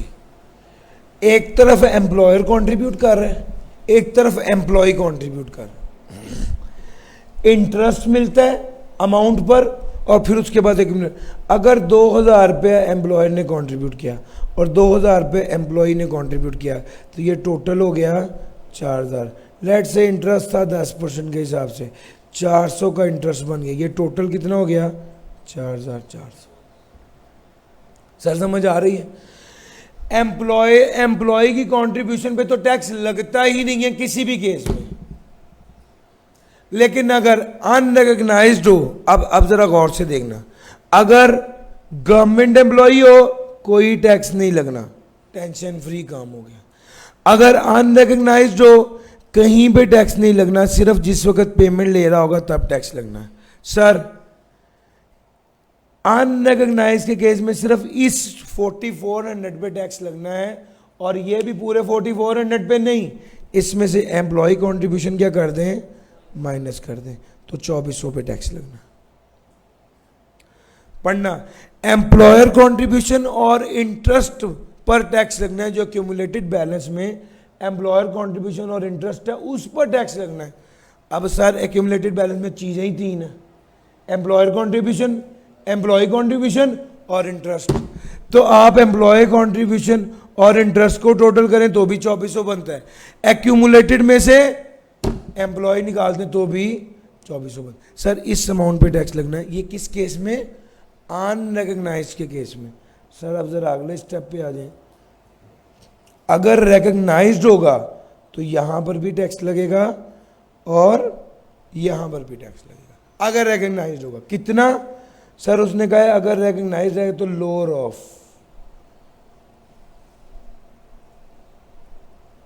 1.5 लाख या 1/10 of basic salary plus DNS allowance. पूरे टैक्स में एक ही जगह पे डीएनएस अलाउंस आया, वो यहीं पे ही आया। इन दोनों में से जो लोअर होंगे उस हद तक वो क्या होगा, एग्जेम्प्ट होगा, बाकी टैक्सेबल होगा। ये रूल है इसका। इंटरेस्ट की बात करें, वो कहता है हायर ऑफ, बड़ी ध्यान से सुनना, हायर ऑफ। ये वो वाहिद जगह है जहां पे एग्जेम्पशन की बात करते हुए उसने हायर ऑफ की बात की है, वरना आपको बताता चलूं जहां पे टैक्स लगना होता है वहां पे वो हायर कह देता है, जहां पे टैक्स बचना होता है वहां पे वो लोअर। यानी हर केस में टैक्स वाले अपने फायदे की तरफ देखते हैं, लेकिन ये एक्सेप्शनल केस है, यहां पे हायर ऑफ है। Sir interest at the rate 16% और दूसरा 1/3 of basic salary plus DNS allowance. यानी अगर उसने ये इंटरेस्ट है 10%, टेंशन नहीं लेने की जरूरत, ये तो कंफर्म एग्जाम्प्ट होगा, ऐसा ही है ना। 16% तक तो एग्जाम्प्ट है, अगर 16 से ज्यादा हो तो टैक्सेबल होगा, पहली बात। दूसरे नंबर पे 1/3 ऑफ बेसिक सैलरी निकाल लो, इन दोनों को कैलकुलेट करो, इनमें से जो हायर होगा उस हद तक एग्जाम्प्ट होगा। Sir interest at the rate of 16% कैसे निकालते हैं? अगर उसने आपको ना बताया हो कि कितने परसेंट है, बल्कि अमाउंट दे दी हो, तो क्या करेंगे आप, करेंगे 400 डिवाइडेड बाय 4000। यहाँ से आपके पास क्या आ जाएगा, इंटरेस्ट आ जाएगा, उसकी बेस पर आप निकाल लेंगे। सर जी अगर उसने आपको वैल्यू दी हो, या उसने आपको 400 बताया, ये नहीं बताया कितने परसेंट, तो आपको ये तो पता है ना कि 400 कितने परसेंट है, 10% है। 16% निकालना है, मल्टीप्लाई बाय 16% करेंगे तो 16% की वैल्यू आ जाएगी। अगर वो आपको एक्यूमुलेटेड बैलेंस की वैल्यू ना बताए और ये बता दें कि 400 रुपये का टैक्स है 10% के हिसाब से, तो 16% की वैल्यू निकाल सकते हैं। सिंपल मैथ है, 400 डिवाइडेड बाय 10 करें, मल्टीप्लाई बाय 16 कर लें, तो आपके पास 16% के हिसाब से जितना अमाउंट बनेगी वो आ जाएगा। मैंने शायद पहले टैक्स कह दिया, जितनी अमाउंट बनेगी वो आ जाएगा। सर इस तरह से प्रोविडेंट फंड की बात है। ये देखिए लोअर ऑफ ये 1/10 of basic salary DNS allowance. Sir ये जब आपको इस स्टेज पर भी टैक्स लग गया, इस स्टेज पर भी टैक्स लग गया, तो एक्यूमुलेटेड बैलेंस जब मिलेगा तब टैक्स नहीं लगेगा। पी फंड की बात है, अप्रूव्ड सुपर एनुएशन फंड, इसका ट्रीटमेंट बिल्कुल प्रोविडेंट फंड की तरह ही है भाई, इसका ट्रीटमेंट बिल्कुल अनरिकग्नाइज्ड पी फंड की तरह है। एम्प्लॉयर कॉन्ट्रीब्यूशन पे कोई टैक्स नहीं, इंटरेस्ट पे कोई टैक्स नहीं। बंदे को जिंदगी में मिल गया तो टैक्स लगेगा, मरने के बाद मिला तो कोई टैक्स नहीं। डेथ ऑफ बेनिफिशियरी पर मिला तो कोई टैक्स नहीं, उसकी जिंदगी में मिला तो टैक्स लगेगा। सर 4 बातें सुपर एनोवेशन फंड में कही है। एम्प्लॉयर पर कोई टैक्स नहीं, एम्प्लॉयर कॉन्ट्रीब्यूशन पर, इंटरेस्ट पर कोई टैक्स नहीं, बंदा मर गया तो पैसे मिले कोई टैक्स नहीं, बंदा जिंदा रहा तो पैसे मिले तो टैक्स लगेगा, ड्यूरिंग इज लाइफ टाइम लगा तो टैक्स लगेगा, अगर ऑन डेथ ऑफ बेनिफिशियरी लगा तो कोई टैक्स नहीं लगेगा। बेनोवलेंट फंड, अच्छा एनवीटी, जो भी एन्युटी कहते हैं सर, जो भी मुस्तकिल एक अमाउंट दी जा रही है सर, वो टैक्सेबल होगी under that salary. Sir annuity जो भी दी जाए एम्प्लॉयर की जाने से एम्प्लॉय को, वो टैक्सेबल होगी अंडर दैट सैलरी, चाहे वो कहता है which is paid voluntarily without any contractual obligation of present on. मिसाल के तौर पे आपका एम्प्लॉयर आपको कहता है तुम्हारी सारी गाड़ी की किस्तें मैं दूंगा, अब ये वो एन्युटी पे कर रहा है, उस केस में वो आपकी इनकम होगी और टैक्सेबल होगी under the head salary. Sir benevolent fund exempt होता है अदर बेनिफिट में, अगर आपका एम्प्लॉयर हॉस्पिटल है और आपका फ्री इलाज करता है, अगर आपका एम्प्लॉयर एजुकेशनल इंस्टीट्यूशन है और आपको फ़ी पढ़ाता है, अगर आपका एम्प्लॉयर रेस्टोरेंट है और आपको फ्री खाना देता है, सर इस केस में जो बेनिफिट आपको मिलेगा वो टैक्सेबल नहीं होगा। सर इसके अलावा भी कोई और बेनिफिट हो जिसके बारे में एफबीआर कह दे कि वो टैक्सेबल नहीं है, तो वो टैक्सेबल नहीं होगा। सर मेडिकल अलाउंस 99% सवालों में मेडिकल अलाउंस और मेडिकल फैसिलिटी लाजमी आता है न्यूमेरिकल में। सर इसकी सिर्फ 4 बातें, एक बार समझ लें आपको दोबारा प्रॉब्लम नहीं होगी। अगर सिर्फ अकेला मेडिकल अलाउंस है, अगर सिर्फ अकेला मेडिकल अलाउंस है तो वो एग्जेम्प्ट होगा up to 10% of basic salary. एक बात खत्म हो गई। अगर सिर्फ अकेली मेडिकल फैसिलिटी है और वो as per the terms of employment है तो वो एग्जेम्प्ट होगी। अगर सिर्फ मेडिकल फैसिलिटी है और as per the terms of employment नहीं है, ये NTN of the practitioner available नहीं है, यहाँ टेस्टेड बाय द एम्प्लॉयर नहीं है, तो वो एग्जेम्प्ट नहीं होगी, टैक्सेबल होगी फुली। 3 बातें हो गई। अगर मेडिकल अलाउंस और मेडिकल फैसिलिटी दोनों दी गई हैं, अक्सर सवालों में ये होता है, तो सबसे पहले क्या देखना है, मेडिकल फैसिलिटी देखनी है। अगर मेडिकल फैसिलिटी एग्जेम्प्ट हुई तो मेडिकल अलाउंस टोटली टैक्सेबल, और अगर मेडिकल अलाउंस एग्जेम्प्ट हुआ, अगर मेडिकल फैसिलिटी एग्जेम्प्ट हुई तो मेडिकल अलाउंस टोटली टैक्सेबल, और अगर मेडिकल फैसिलिटी टैक्सेबल हुई तो मेडिकल अलाउंस एग्जेम्प्ट होगा up to 10% of basic salary. अब यहाँ पर एक बात और डिटेल में बता दूं, अगर मेडिकल फैसिलिटी और मेडिकल अलाउंस दोनों देख रहे हैं तो सबसे पहली प्रायोरिटी किसको देनी है, मेडिकल फैसिलिटी, इसको देखना है। As per the terms of employment है, एनटीएन ऑफ प्रैक्टिशनर अवेलेबल है, अटेस्टेड बाय द एम्प्लॉयर है, शर्तें पूरी, तो मेडिकल फैसिलिटी क्या हो गई, एग्जेम्प्ट। अगर मेडिकल फैसिलिटी एग्जेम्प्ट होगी तो मेडिकल अलाउंस क्या हो गया, टोटली टैक्सेबल, टोटली टैक्सेबल। हाँ, अगर उसने मेडिकल फैसिलिटी की बात की और कहा as per the terms of employment नहीं है तो मेडिकल फैसिलिटी क्या हो गई, टैक्सेबल। अब अगर मेडिकल फैसिलिटी टैक्सेबल हो गई है तो मेडिकल अलाउंस पे क्या रूल लगेगा, 10% ऑफ बेसिक सैलरी क्या हो जाएगा। और यार ये बात समझ आ गई, यस और नो, इसके अलावा और कोई बात नहीं। लीव इनकैशमेंट टैक्सेबल होती है हमेशा, सिर्फ सरकारी मुलाजम जब रिटायर हो रहा होता है उस वक्त एग्जेम्प्ट होती है। वर्कर प्रॉफिट पार्टिसिपेशन फंड, जो पैसे मिल रहे हैं जिन बंदों को, वो एग्जेम्प्ट होते हैं। अगर कोई बंदा पाकिस्तान से बाहर नौकरी कर रहा है या कोई सर्विस रेंडेड कर रहा है, गवर्नमेंट ऑफ पाकिस्तान को पैसे भी बाहर लिए हैं, सर्विसेज भी बाहर दी हैं, काम भी बाहर कर रहा है गवर्नमेंट ऑफ पाकिस्तान को, तो इस केस में जो पैसे भी उसको मिलेंगे वो टैक्सेबल नहीं होंगे, एग्जेम्प्ट होंगे। कम्यूट कर देना, जमा कर लेना पेंशन को, जितनी अमाउंट भी बनेगी वो टैक्सेबल नहीं होगी, एग्जेम्प्ट होगी।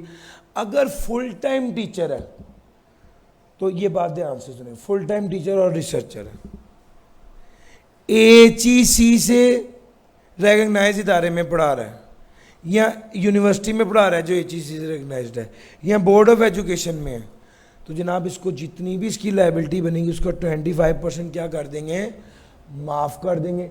लाइबिलिटी कैलकुलेट करेंगे, आप गौर से सुनना, पास पेपर में सवाल आया हुआ है, आपकी जितनी भी लाइबिलिटी बनेगी उसमें से लाइबिलिटी नहीं, उसमें से कैलकुलेट करेंगे कि आपकी income under the head salary कितनी है, और उस सैलरी को सैलरी के टेबल पर से उसका 25% निकाल के वो माइनस करेंगे। आपकी टैक्स लाइबिलिटी थी 100 रुपये, आपकी सैलरी इनकम थी लेट्स से 1.2 मिलियन, आपकी सैलरी इनकम पर जो सैलरी के टेबल से टैक्स बनेगा वो निकालेंगे, उसका 25% लेंगे, वो जो अमाउंट बनेगी वो यहां पर माइनस करेंगे। और भैया मेरी बात समझ आ रही है, तो ये इतना सिंपल नहीं है 25% निकाल दें, सैलरी की इनकम पर जो टैक्स बन रहा है सैलरी का रेट देख के, सैलरी के टेबल पर रेट देख के, वो जितनी अमाउंट बनेगी उसका 25% लेकर लायबिलिटी को कम कर देंगे। अच्छा जी, अगर कोई बंदा पाकिस्तान से बाहर गया और फिर बाहर ही रह गया, उसकी नौकरी बाहर हो गई, तो जो पैसे सैलरी उसने बाहर कमाई है उस पर टैक्स नहीं लगेगा। अगर कोई बंदा पाकिस्तान में मौजूद है, उसको बाहर से सैलरी मिल रही है, उसकी सैलरी एग्जाम्प्ट होगी। अगर उसे पैसे बाहर से आ रहे हैं और टैक्स कट के आ रहे हैं और उसका एम्प्लॉयर जो बाहर है वो वहाँ की रेवेन्यू अथॉरिटी को टैक्स दे रहा है। सर एक दोस्त कनाडा में काम कर रहा है, सैलरी आ रही है, बैठा पाकिस्तान में ही हुआ। अब उस बंदे को जो सैलरी मिली 5 लाख रुपए, लेट्स से $500, उस पर कनाडा में मौजूद एम्प्लॉयर ने टैक्स काटा और कनाडा की रेवेन्यू अथॉरिटी को जमा करा दिया। आपके फॉरेन एम्प्लॉयर ने टैक्स काटा भी है और फॉरेन रेवेन्यू अथॉरिटी को जमा भी करा दिया। इस केस में याद रखिएगा कि आपकी जो फॉरेन सोर्स इनकम होती है वो टैक्सेबल नहीं होती, एग्जाम्प्ट होती है। अगर वहाँ के एम्प्लॉयर ने टैक्स काटा भी है और वहाँ की अथॉरिटी को जमा भी करा दिया है। एम्प्लॉय शेयर स्कीम हमारा आज का आखिरी एरिया है। आइडियली मैं इसको ग्राफ बना के बताता तो बहुत अच्छे से समझा पाता, मैं कोशिश करता हूँ सर जी स्टेप वाइज समझाने की। मैं अब स्टेप पे आ रहा हूँ। यहाँ पर आ जाइए। ये मेरे मुताबिक सबसे ज़्यादा टेस्ट होने वाला एरिया, सबसे ज़्यादा रिपीटेडली जो टेस्ट हुआ एरिया वो आपका एम्प्लॉय शेयर स्कीम है। सर जी स्टेप नंबर 1, अगर आपके एम्प्लॉयर ने आपको शेयर्स दिए हैं, सर सुनना, 6 बातें हैं काम की, केस हैं 6, वो समझ आ गए तो गेम ओवर है।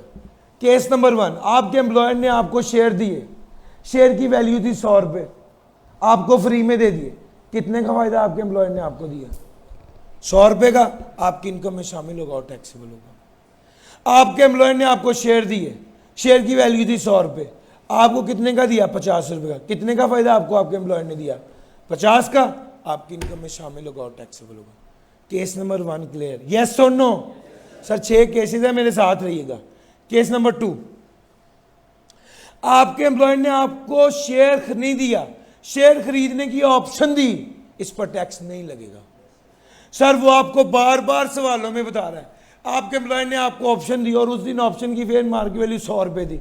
नहीं लिखना आपने, ऑप्शन मिलने पर कोई टैक्सेबिलिटी, ऑप्शन मिलने पर कोई टैक्सेबिलिटी नहीं होती सर। सर केस नंबर 3,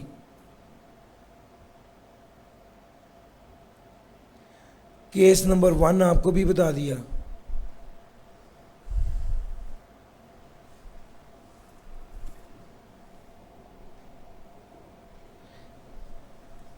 एक ट्राई फिर कर लो यार।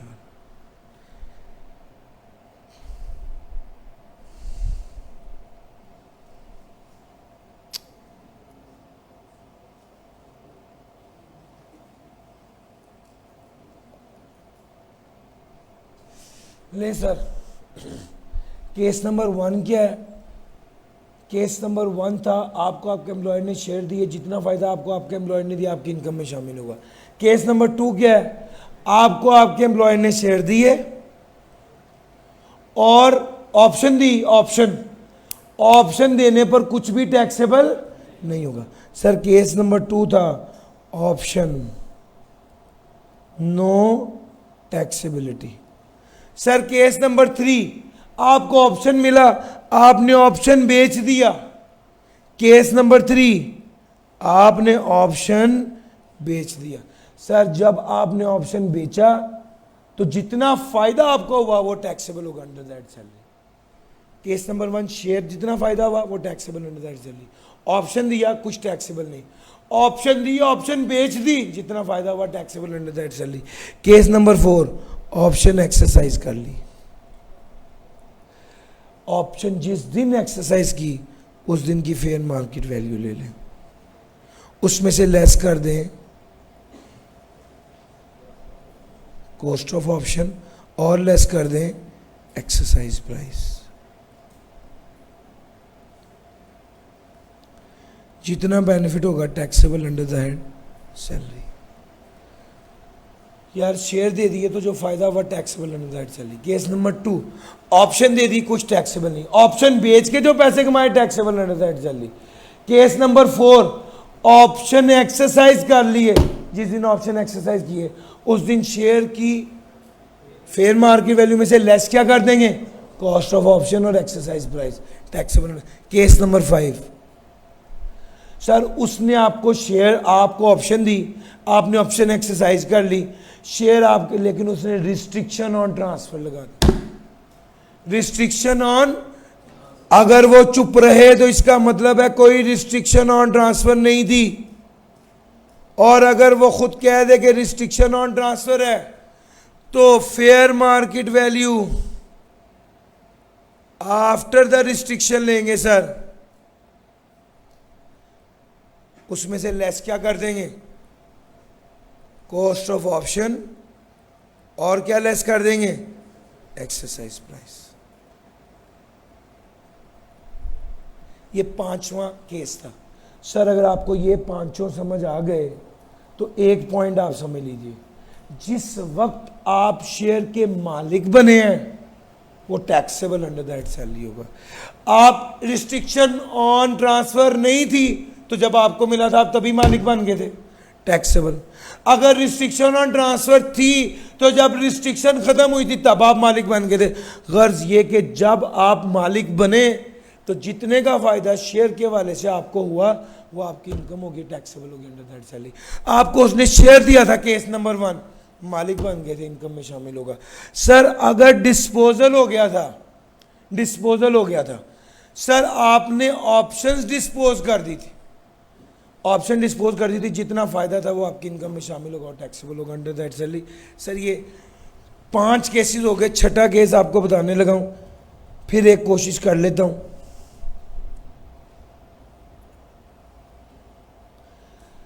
सर केस नंबर 6 क्या है, आप एक बार शेयर के मालिक बन गए हैं, इस कॉन्सेप्ट को समझिए। जिस वक्त मैं पहली बार मालिक बना तो जितना फ़ायदा था वो टैक्सेबल अंडर दैट सैलरी था, चूँकि मेरे एम्प्लॉयर ने मुझे फ़ायदा दिया।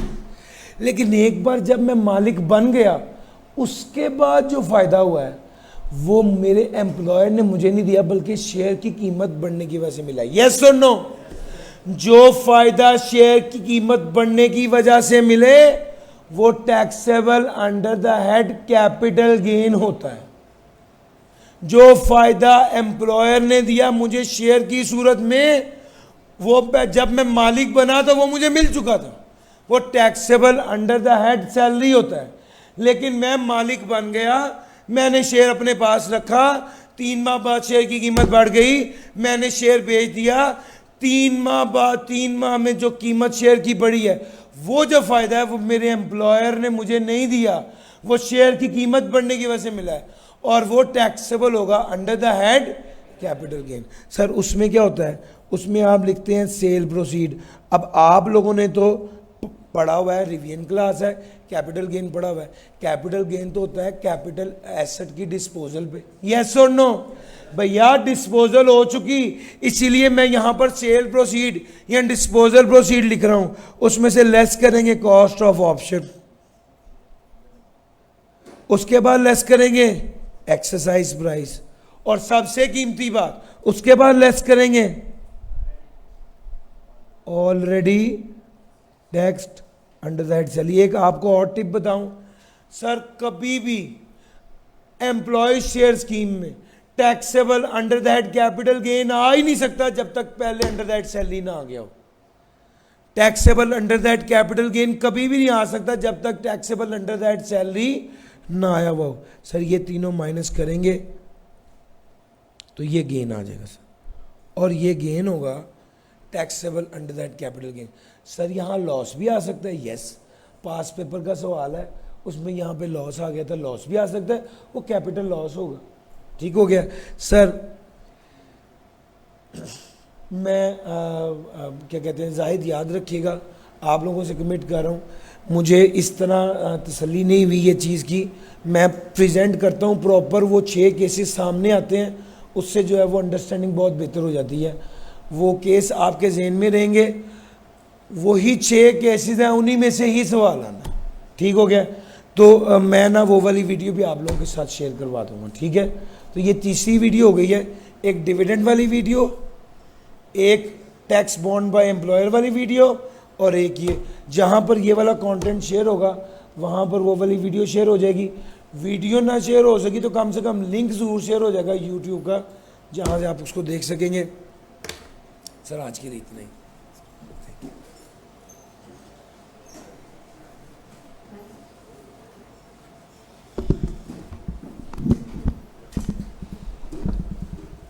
डियर स्टूडेंट्स, आज का सेशन सर ने अपने रिवायती जोश जज्बे से दिया और जिस जज्बे से शुरू किया उसी जज्बे पे सर ने ख़त्म किया। सर के लिए भरपूर तालियां।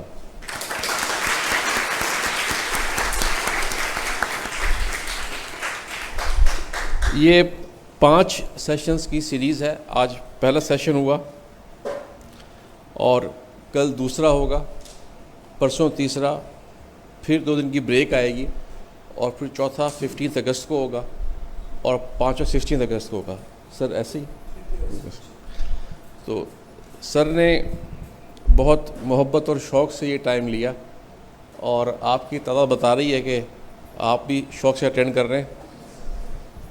इस अपॉर्चुनिटी को गनीमत जानें, खूब मेहनत करें, खूब पढ़ें और इसी अटेम्प्ट में पास करें।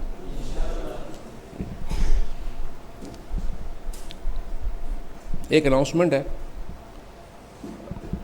अभी इसके बाद कैफ 3 की क्लास प्लान में थी, तो फेसबुक के ऊपर हमने दे दिया है। आतिफ आबदी साहब के फादर की डेथ हुई पिछले दिनों, तो जिसकी वजह से वो क्लास अब नहीं हो पाएगी। सर अदनान रशीद साहब ने एग्री किया कि वो क्लास लेंगे और जो उनकी टाइमिंग है वो हम अनाउंस कर देंगे कब से होगी। तो अभी जो आज क्लास होनी है इमीडिएटली, वो क्लास आज नहीं होगी, लेकिन जो क्लास शाम को आज होनी है 6:30 बजे ऑडिटिंग की, वो अपने टाइम पे होगी। Till then thank you very much. अपना ख्याल रखें। Thank you. अल्लाह हाफिज़।